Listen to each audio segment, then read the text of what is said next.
ABC 22 News is your voice at 11. She has a history of cancer in her family. In fact, it's only her and her sister left. She often wonders when cancer is going to strike again. She's also our very own ABC 22 News reporter Jenny Day and has bravely offered to share her story in hopes of inspiring and educating others. And I'm joined now by Jenny herself to tell her story. Hey Lauren, you know, just about every one of us has a story, far too many of us, and I am no different. Both of my parents died young from cancer. The loss is still surreal, but I've always thought it was important to turn my tragedy into something positive.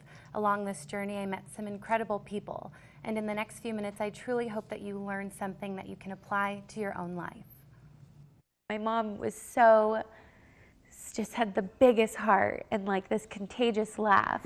My mom, Susie, was a fair-skinned redhead like me and died at 55 from skin cancer. I literally witnessed her take her last breath, and it's something that haunts me to this day. My dad, Gary, was a non-smoker who died from lung cancer at the age of 51. He was diagnosed October 16th and died December 6th. Wow.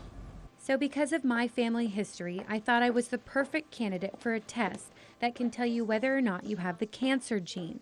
It's a simple blood test that's called the BRCA test, and if you test positive, meaning your genes have a genetic mutation, you have a 50 to 80% chance of developing breast cancer and a 20 to 50% chance of getting ovarian cancer. Despite the emotions that come with results, I wanted to know my fate. Here at Fletcher Allen, and I'm about to meet with one of the genetic counselors, and I'm pretty excited, but I'm not going to lie, I'm also kind of nervous, but I think my parents would be proud. And you mentioned a sister. Do you have other siblings?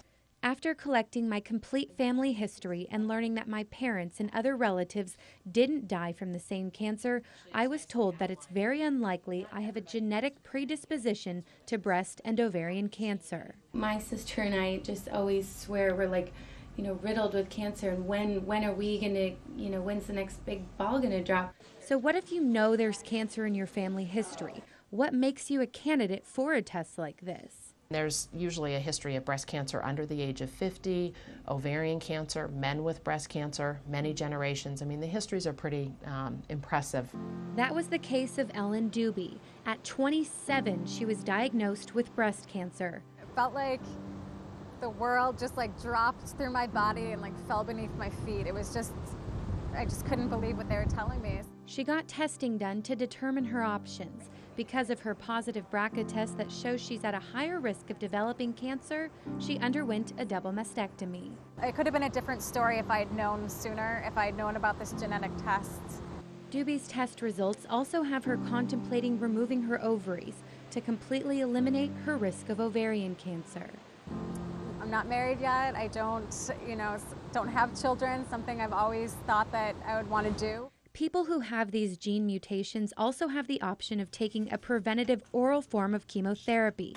Doobie is doing this and says the process is emotional, but also empowering.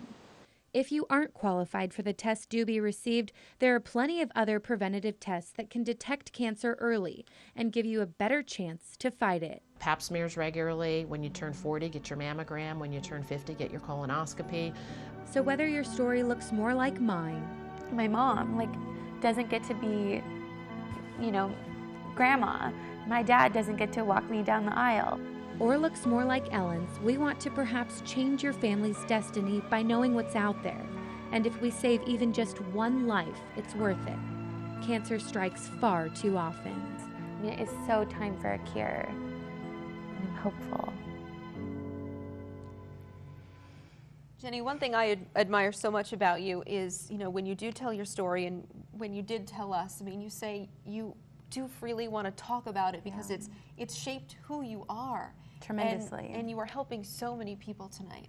Thanks. I hope so. That's truly the goal with putting myself out there like this. And it's so, as a reporter, I'm always the one asking the questions, so it's so foreign to be on this side of things. But it's also really exciting to be able to share this with our viewers and help in some way. So you are happy in the end that oh you yeah, did this. very. It's still very I don't think it's quite sunk in that I'm not a candidate. I still just feel like I'm kind of doomed, but maybe not, I know there are environmental factors too, but, and we want to remind you, because so many of us don't know our family histories, and just, I urge you to, grill those grandparents and talk to your parents, find out as many generations as possible, and if there is someone who has passed away, pull those medical records and get a death certificate that outlines the conditions that that person had, because it can be really helpful. And for yourself, go to the doctor. There are yearly blood tests and exams that can also detect cancer. And anyone who needs more information and just needs advocates out there, we have so much stuff on our website as well compiled. Yeah, we've got some great resources out there, so hopefully you can check it out, and hopefully it will be helpful for you as well. Thanks for letting me share it. Thank you for being so brave Thanks tonight. I appreciate Thanks, it. Jenny. Yeah, absolutely. Jenny,